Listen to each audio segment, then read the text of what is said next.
ஒரு மனிதன் ஒரு வயதான குருவுக்கு தினமும் சேவை புரிந்து வந்தான். உணவு தருவது, கிணற்றிலிருந்து நீர் எரிப்பது, கால்களை அமைக்க விடுவது போன்ற சேவைகள்.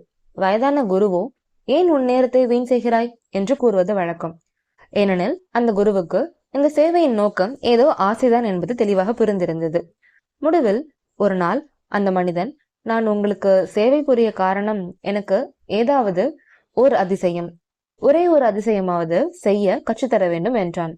அதற்கு அந்த வயதான குரு, ஆனால் எனக்கு எந்த அதிசயமும் செய்ய தெரியாது. நீ உன் நேரத்தை தேவையின்றி வீண் செய்து விட்டாய். நீ வேறு யாராவது அதிசயங்கள் செய்ய தெரிந்தவரை போய் பார் என்று கூறினார். ஆனால் அந்த மனிதனோ, உங்களுக்கு அதிசயம் செய்ய தெரியாது என்று எப்போதும் நீங்கள் மறுத்து வருகிறீர்கள் என்று எனக்கு தெரியும். ஆனால் நீங்கள் எப்போதும் அதிசயங்களை நடத்தித்தான் வருகிறீர்கள் என்று பிறர் என்னிடம் கூறியுள்ளார்கள். நீ அவர் கூறுவதை கேட்காதே. அவருக்கு சேவை செய்து கொண்டே வா. ஒரு நாள் அவர் உனக்கு ஏதாவது ரகசியம் கூறுவார். ஆனால் அதற்கு நீ ஏற்றவனாக இருக்கிறாயா என்று பார்த்துவிட்டுதான் கூறுவார் என்று கூறியுள்ளனர். ஒருவேளை நான் இன்னும் அதற்கு தக்கவாறு கனியவில்லையோ என்னவோ என்று கூறினான். சில நாட்கள் கழித்து அந்த வயதான குரு இந்த மனிதன் இன்னும் தேவையே இன்றி வேலை செய்து வருவதை கண்டார். யாரோ இவன் மனதில் நான் அதிசயம் புரிபவன் என்ற எண்ணத்தை விதைத்து விட்டனர். ஒருவேளை அதிசயங்கள் நடக்கலாம், ஆனால் அவை தாமாகவே நடப்பவை. நான் அவற்றை செய்வதில்லை. உயர்ந்த தன்னுணர்வு நிலையடைந்த மனிதர்களிடம் இப்படி பல விஷயங்கள் தானாகவே நடக்கும். எப்படி சூரியன் உதிக்கும் போது பறவைகள் பாடுகின்றனவோ அப்படித்தான். சூரியன் இந்த அதிசயத்தை செய்வதில்லை. மலர்கள் தங்கள் இதழ்களை தாமாகவே திறக்கின்றன. சூரியன் இந்த அதிசயத்தை புரிவதில்லை. சூரியன் இருந்தால் போதும் இந்த அதிசயங்கள் தாமே நடக்கும். இப்படி தன்னுணர்வு நிலையில் விழிப்பு பெற்ற ஒரு மனிதனின் இருப்பே பல மலர்கள் இதழ் மலரவும் பல பறவைகள் கானம் பாடவும் போதுமானதாக இருக்கும். அந்த வயதான குரு, நான் உனக்கு ஏதாவது ரகசியத்தை கூறினால் அன்றி நீ என்னை விட்டு போக மாட்டாய் போலிருக்கிறதே என்றார். அந்த மனிதன், அது உண்மைதான் என்றான். ஆகவே குரு, நான் உனக்கு ஒரு ரகசிய மந்திரம் கூறுகிறேன். ஒரு சிறு மந்திரம், திபெத்திய மந்திரம். ஓம் மணி பத்மிஹி ஹம் என்பதை எழுதி தருகிறேன் என்றார். ஓம் என்பது வாழ்வெறுப்பின் நிரந்தர ஓசை. மணி பத்மஹி ஹம் என்றால் தாமரை பூவில் இருக்கும் வைரமணி. மணி என்றால் வைரம், பத்மம் என்றால் தாமரை. ஆக அதன் அர்த்தம் நிரந்தர ஓசையும் தாமரை பூவுக்குள் இருக்கும் வைரமும் என்பதாகும். இது முக்தி நிலை என்பதன் அர்த்தமாகும். எங்கும் பறந்து உள்ள நிரந்தர ஓசையும் தாமரையின் அழகும், மேலும் தாமரையின் உள்ளிருக்கும் வைரத்தின் ஒளியும். ஒரு சின்ன மந்திரத்திற்குள் அவர்கள் முக்தி அனுபவத்தின் முழுமையையும் சுருக்கி விவரித்துள்ளனர். அந்த வயதான குரு இந்த மந்திரத்தை எடுத்து சென்று, இதை 5 முறை, வெறும் 5 முறை கூறு. முதலில் குழி, புத்தாடைகளை உடுத்திக்கொள், கதவுகளை மூடிக்கொண்டு தனியே ஒரு இடத்தில் அமர்ந்து இந்த மந்திரத்தை 5 முறை கூறு. பிறகு நீ எந்த அதிசயம் வேண்டுமானாலும் செய்யலாம் என்று கூறினார். அந்த மனிதன் வேகமாக வெளியேற துவங்கினான். அவன் தன் நன்றி உணர்வை கூட காட்ட முயலவில்லை. நன்றி என்று கூறக்கூட முயலவில்லை. உடனே கோவில் படிகளில் இறங்கி ஓடிவிட்டான். அவன் பாதி தூரம் சென்று போனது அந்த குரு, நில், ஒன்றை கூற மறந்துவிட்டேன்.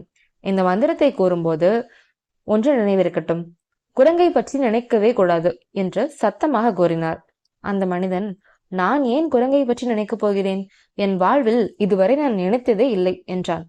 குரு, சரிதான், ஆனால் நினைவிருக்கட்டும், குரங்கு மட்டும் கூடவே கூடாது. குரங்கின் நினைவு வந்தால் நீ மறுபடி 5 தடவை மந்திரம் கூற வேண்டும் என்றார். அந்த மனிதன், குரங்கு எதற்காக வரும் என்றான். குரு, எனக்கு தெரியாது. நான் உனக்கு ரகசியத்தை கூறிவிட்டேன். இதுதான் எனது குரு எனக்கு கூறிய ரகசியமாகும் என்றார். ஆனால் அவன் படிகளில் இறங்க துவங்கும் முன்பே குரங்குகளை பற்றி நினைக்க துவங்கிவிட்டான். அவன், அட கடவுளை, நான் இன்னும் மந்திரம் கூறக்கூட ஆரம்பிக்கவில்லை, ஆனால் குரங்குகள் வந்துவிட்டனவே என்று கூறினான். அவன் கண்களை மூடிய போதும் குரங்குகள் இழித்து கொண்டு அவனை பார்த்து மூஞ்சியை காட்டின.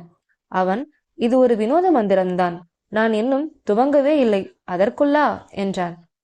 அவன் வீட்டை சென்றடைந்த போது குரங்குகளால் சூழப்பட்டிருந்தான். அவன் எங்கு பார்த்தாலும் குரங்கைத்தான் கண்டான். உள்ளே சென்று குளித்தான். ஆனால் அதனால் எந்த பயனும் இல்லை. குளியலறையில் மூடிய கதவிற்கு பின் குரங்குகள் சுற்றி அமர்ந்திருந்தன. அவன், அந்த கிழவன் ஒரு முட்டாள், இந்த குரங்குதான் பிரச்சனை என்றால் அவன் இதை பற்றி குறிப்பிட்டிருக்கவே கூடாது. யானைகள் வரவில்லை, ஒட்டகங்கள் வரவில்லை, சிங்கங்களும் வரவில்லை, குரங்கை தவிர வேறெதுவுமே வரவில்லை என்று நினைத்தான். பிறகு அவன் கால்களை மடித்து பத்மாசன நிலையில் அமர்ந்து கண்களை மூடிக்கொண்டான். ஆனால் அதற்கு எந்த பயனும் இல்லை. குரங்குகள் அவனை இடித்தன. குரங்குகள் மடியில் உட்கார்ந்து கொண்டன. சுற்றிலும் ஒரே குரங்கு கும்பல்தான். அவனுக்கு மிகவும் கவலையாகிவிட்டது. அவன் மனைவி அவனை கடந்து சென்ற போது அவன் பார்த்தான். அப்போதும் அவளும் கூட ஒரு குரங்கு போல. இல்லை இல்லை, அவள் என் மனைவி. அவன் தந்தை கடந்து போனார். பார்த்தால் கிளக்குரங்கு போல. சில முறை அவன் தந்தை போல தெரிந்தார். அந்த மனிதன், ஐயோ, நான் பைத்தியமாகி விடுவேன் என்று நினைத்து கொண்டான்.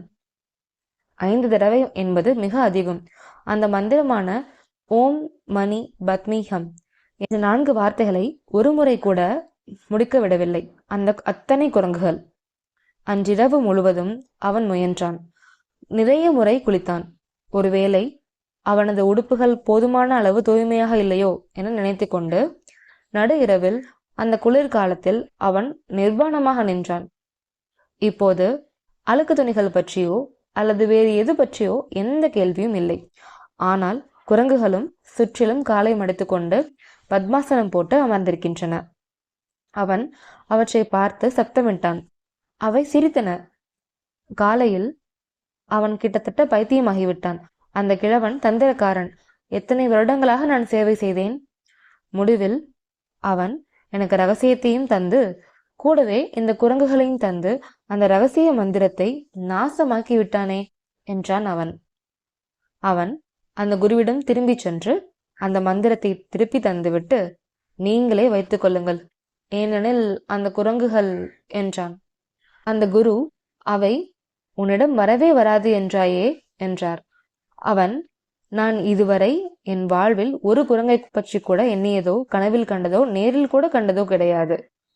லட்சக்கணக்கான விலங்குகளை பற்றி நான் யோசித்ததே இல்லை, அவசியமும் இல்லை.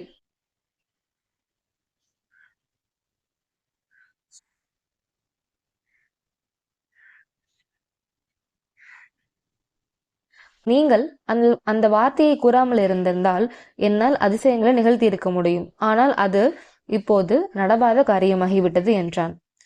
குரு, நான் என்ன செய்வது? குரங்கு அந்த மந்திரத்துடன் இணைந்து வரும். குரங்கு இல்லையேல் அந்த மந்திரம் பயனில்லை. குரங்கை தவிர்க்கும் வழி தெரியாவிட்டால் உன்னால் அதிசயங்களை நிகழ்த்த முடியாது என்றார்.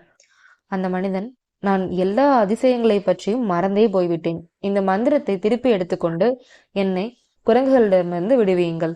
ஏனெனில் எனக்கு மந்திரம் போனாலும் குரங்குகள் போகாதோ என்று பயமாக இருக்கிறது. எனக்கு மனைவியும் வயதான தகப்பனாரும் சிறு குழந்தைகளும் உள்ளனர். நான் அவர்களை கவனித்தாக வேண்டும். என்னால் இரவும் பகலும் அந்த குரங்குகளுடன் சண்டையிட முடியாது என்று வேண்டினான். குரு, அந்த மந்திரத்தை நீ என்னிடம் திருப்பி தந்து விட்டதால் இனிமேல் குரங்குகள் வராது. அவை மிகவும் நேர்மையான பக்திமான்கள் என்றார். அந்த மனிதன் சென்று 4 பக்கமும் பார்த்தபோது எங்குமே குரங்குகள் தென்படவில்லை. அவன் ஆச்சரியமடைந்தான். வீடு சென்று பார்த்தபோது மனைவி மனைவியாகவே தோற்றமளித்தாள். தகப்பனார் தகப்பனாராகவே தோன்றினார். குழந்தைகள் குழந்தைகளாகவே இருந்தனர்.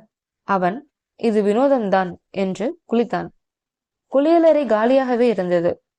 அந்த மந்திரம் சிறியதுதான்.